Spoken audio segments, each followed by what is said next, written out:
A obra Fundação, do Isaac Asimov, é considerado um dos principais livros de ficção científica de todos os tempos. Em 1966, ele ganhou exatamente esse prêmio, o Prêmio Hugo como melhor história de ficção de todos os tempos. Para você entender a importância disso, ele estava concorrendo com O Senhor dos Anéis, de J.R.R. Tolkien, Duna, de Frank Herbert e várias outras obras lendárias. Fundação não é um único livro, nem é uma única história. De fato, começou de forma bastante despretensiosa, como um conjunto de histórias vagamente acopladas numa revista chamada Astounding Science Fiction. O primeiro conto da série foi publicado em 1942 e fez um enorme sucesso, a ponto que Asimov, com seus editores, resolveram juntar os diversos contos, colocar uma explicação mais geral e assim lançaram o material na forma do primeiro livro, Fundação. A história teria 2 outros volumes, Fundação e o Império e A Segunda Fundação. Esses 3 livros ficaram conhecidos como a trilogia ou a série A Fundação, mas são, de fato, compostos de várias histórias menores. De tempos em tempos, todos os personagens mudam e se avança séculos na história. Bem mais adiante, Asimov escreveria ainda outros 2 livros, Limites da Fundação e A Fundação e a Terra, que seriam o 4º e 5º livros da série. E ainda tem 2 livros de prequelas, ou seja, que narram acontecimentos antes da trilogia original.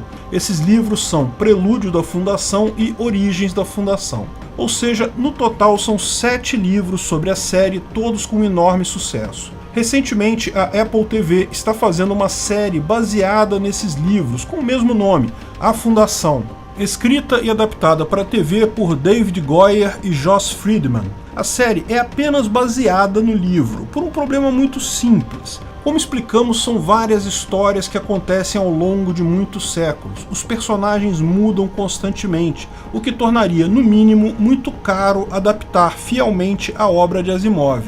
Então, na verdade, a série de televisão é baseada na história, mas não é a representação fiel dessa. Mas, se a Fundação muda caracteres, situações, se são várias histórias separadas, o que torna isso uma única série? Bem, todos os livros da Fundação são ligados por um único conceito, a psicohistória.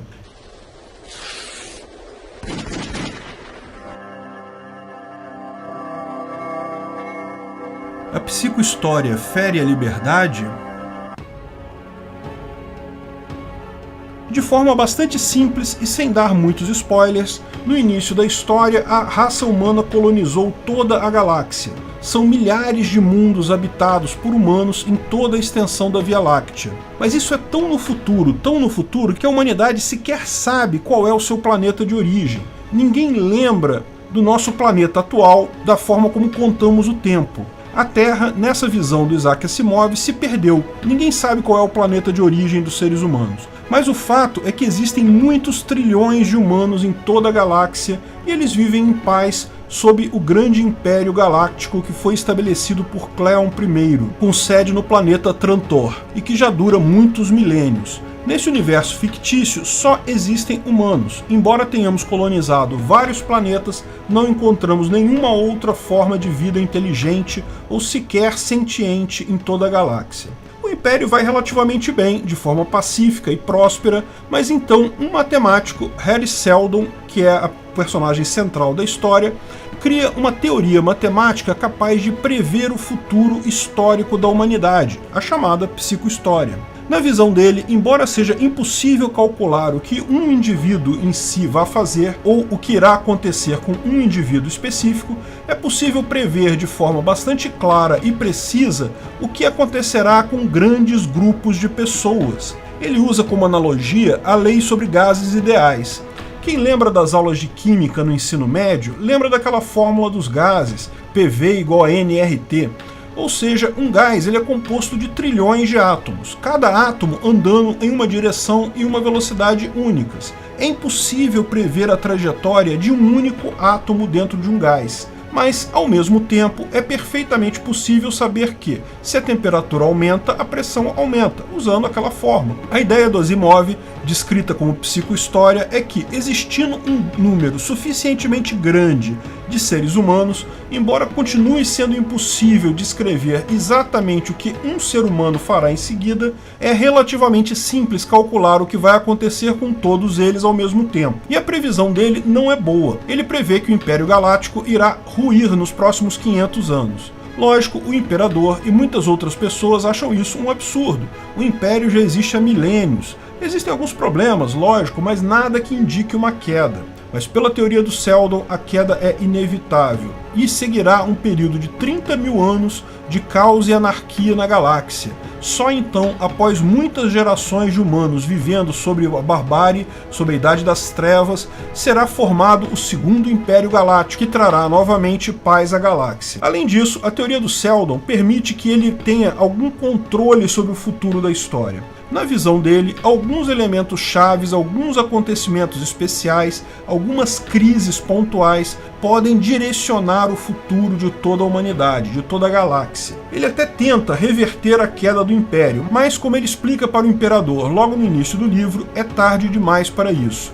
É impossível impedir a queda do Império. Porém, ele traça um plano, uma série de intervenções que, colocadas em prática, irão encurtar o tempo da Idade das Trevas para apenas 1000 anos, fazendo com que o novo Império Galáctico se reestabeleça muito mais prontamente. E a história dos contos é exatamente essa. Cada uma das histórias dos livros é sobre uma dessas crises angulares, desses pontos-chave na história que são alterados por Seldon, tornando o retorno à civilização mais rápido. Os livros dele cobrem, no total, apenas uma parte pequena do período de 1000 anos que seria necessário para a volta do Império Galáctico. Ele até tinha planos de escrever até o retorno do Império, mas isso nunca chegou a acontecer. Se você achou a ideia interessante, eu recomendo ler os livros ou assistir a série para conhecer mais sobre isso. Existem 2 pontos importantes, porém, que vemos nessa história como libertários. O primeiro é, anarquia é o mesmo que caos? Se não tiver um governo global da galáxia, estamos fadados a brigar uns contra os outros? E psicohistória pode ter alguma fundamentação científica factual?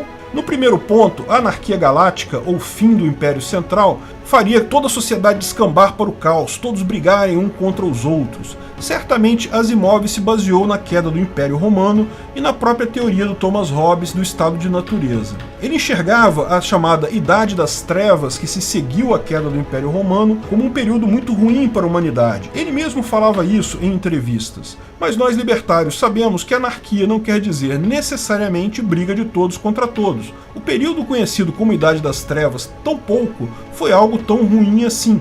Teve de fato uma explosão de conhecimento e riqueza individual. A queda dos governos acabou enriquecendo os indivíduos. Apenas decorre que o registro histórico é perdido, porque os historiadores conseguem acompanhar muito mais facilmente grandes reinos e grandes impérios, ao invés de acompanhar cada pessoa individualmente. Embora os indivíduos estivessem melhor do que no Império Romano, ainda não era uma anarquia de mercado de verdade. Lógico, o mercado cresceu muito durante a Idade Média, mas ainda havia o sistema feudal, que é coercitivo. Hoje em dia, e no futuro também, com a tecnologia e informação, é perfeitamente possível que arranjos voluntários tragam paz para a galáxia sem nenhuma necessidade de coação. Aliás, o próprio Asimov reconhece isso ao longo de seus livros. A semente do novo império cresce não com violência e coação, mas com voluntarismo, conhecimento e principalmente trocas voluntárias. Os mercadores são os grandes agentes da formação do novo império. Talvez Harry Seldon tenha usado o termo Segundo Império apenas porque estava conversando com o Primeiro Império e queria convencê-lo a ajudá-lo. Na verdade, pelo descrito nos livros, parece muito mais provável emergir uma sociedade de leis privadas depois de algum tempo, com a paz sendo mantida pelo comércio e tratados voluntários entre as pessoas. Quanto à psicohistória ter alguma base na realidade, bem, existem muitas teorias por aí que podem muito bem indicar tal ligação. A teoria da quarta virada, como explicamos no vídeo o que é a teoria da quarta virada e por que a geração Z será crucial para nosso futuro, é em parte algo nesse sentido.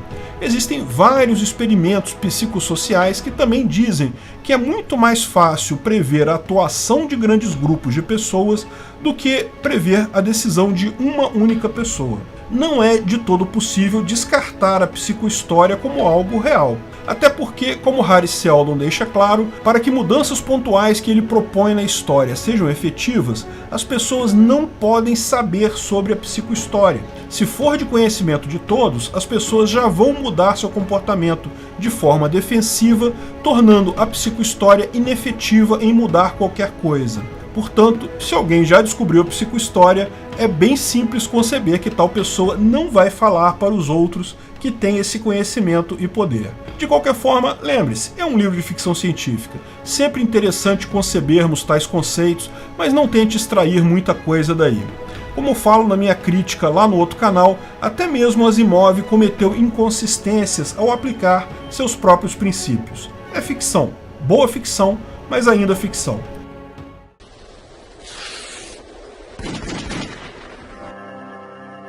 Obrigado por sua audiência.